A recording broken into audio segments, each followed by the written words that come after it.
ఈ సినిమా చేస్తున్నప్పుడు సార్ నాకు ఒకటి అనిపించింది ఏంటంటే, అందరు మంచి టెక్నీషియన్స్ వచ్చారు, సినిమా షూట్ చేస్తున్నాం, సడన్గా రెడీ యాక్షన్ చేస్తున్నాం, ఎప్పుడు యాక్షన్ మొదలవుతుంది అనుకున్నప్పుడు, సో బిగ్గెస్ట్ యాక్షన్ సీక్వెన్స్ మనకు తెలుస్తుంది. ఆ సీక్వెన్స్లో శక్తి శరవణ నుంచి ఇంగ్లీషు పెద్దగా రాదు, సార్కి తమిళ్ రాదు, మేమందరం ఒక రూమ్లో కూర్చొని డిస్కసింగ్ అనమాట. So what's your feedback sir? అప్పుడు ఏంటి అసలు నేను చూసి ఏమనుకున్నారు, ఇప్పుడు నేను ఎలా కమ్యూనికేట్ చేయాలి, ఆయన ఏం చెప్తాడు, ఏమనుకున్నారు? ఆ స్పేస్ ఏంటి అసలు? అంటే ఏదో మనకు తెలియని లాంగ్వేజ్లో యాక్టింగ్ చేస్తున్న ఫీలింగ్ వచ్చింది నాకైతే. నో బట్ స్టిల్ ఎక్సైట్మెంట్ అయితే కనిపిస్తుంది కదా, ఎక్సైట్మెంట్ అయితే. I think is a super fine Shakti సదన్. I'm telling you he'll do with big films. What a fine. అంటే నువ్వు నాకు 2-3 రిఫరెన్సెస్ తీసుకొచ్చావు, ఈ ఫైట్ మాస్టర్, ఆ fight master, finally we all sat together for him. He is an extraordinary find అనిపిస్తుంది. Sir ఇప్పుడు మీ క్వశ్చన్ తెచ్చుకోండి, ఆయన పేరు ఏంటి? శక్తి శరవణన్, అగైన్ సుబ్రహ్మణ్య స్వామి పేరు. మనం అడగలేదు అది. సో ఇలాంటివి చాలా జరిగాయి.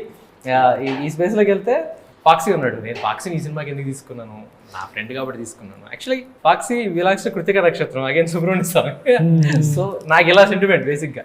సుమంత్ ఫాదర్ పేరు సుబ్రహ్మణ్యం గారు, మీకు తెలుసు. అది ఇవన్నీ నేను అనుకుంది కాదు, ఇది జరిగింది. ఈ స్పేస్లో నేను చాలాసార్లు, అంటే నాకేదో మరీ చాదస్తం కాదు కానీ నాకు కొన్ని సెంటిమెంట్లు ఉంటాయి, నేను రుద్దేస్తుంటాను కూడా టీం అందరి మీద. ఈ రుద్దేస్తున్నప్పుడు మీకు ఏమనిపిస్తుంది సార్? అరే ఇది చాలా ఆపేరా, ఎవరి ఎక్కువ అని మీకు అనిపించిందా? నాకు అట్లా కాదు, కాకపోతే నాకు ఎక్కడో నువ్వేం చెప్తే చేయాలనిపిస్తుంది. అంటే ఇన్ రియల్ లైఫ్ కూడా నా స్టిల్ రిమెంబర్, నువ్వు వచ్చి సార్ మీ కార్ బ్లాక్ ఉంది మార్చేయండి అన్నారు. నాకు ఎక్కడో ఏంటంటే నాట్ అబౌట్ డైరెక్షన్ క్వాలిటీస్ అని సినిమాకి పక్కన పెడితే, I feel you have that knowledge on ఇవన్నీ కూడా, ఈ పూజలు వీజులు అన్ని దేవుడి గురించి, న్యూమరాలజీ ఇవన్నీ కూడా. And somewhere I feel like I believe it or I don't believe it అని పక్కన పెడితే, I feel like doing it, maybe is right అన్న టైప్లో. ఏమేమి మార్చాడు తెలియదు చెప్తాను. ఒకటి నా కార్ కలర్ మార్చమంటారు, కలర్ మార్చేసాను. ఇంకోటి ఇంట్లో వచ్చిన వెంటనే ఏదో చెప్పాడు, ఇక్కడ ఈ స్వామి ఉండకూడదు, ఇక్కడ ఆ స్వామి ఉండకూడదు అని, అది చేసాం. ఒకరోజు గుమ్మడికాయ ఏదో ఇదే అంటే ఇచ్చి పంపించేసాడు, ఇంట్లో గుమ్మడికాయ ఏదో మార్చేసాం. చాలా చేశారు. అదే తెలియదు.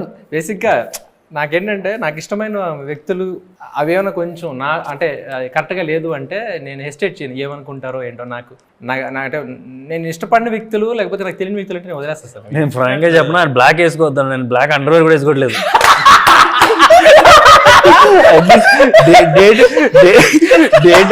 డేట్ అనౌన్స్ అయిన దగ్గర బ్లాక్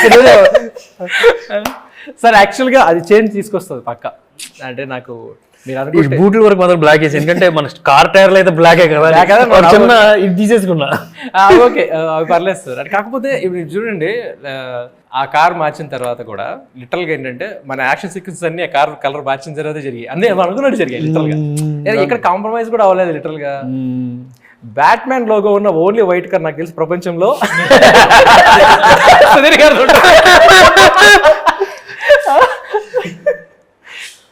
సో బ్యాక్గ్రౌండ్ ముసలోడు అయిపోయేప్పటికి అది వైట్ అయింది అనమాట. ఓకే, సో బ్యాట్మ్యాన్ కార్ కూడా వైట్ అయిపోయింది అనమాట.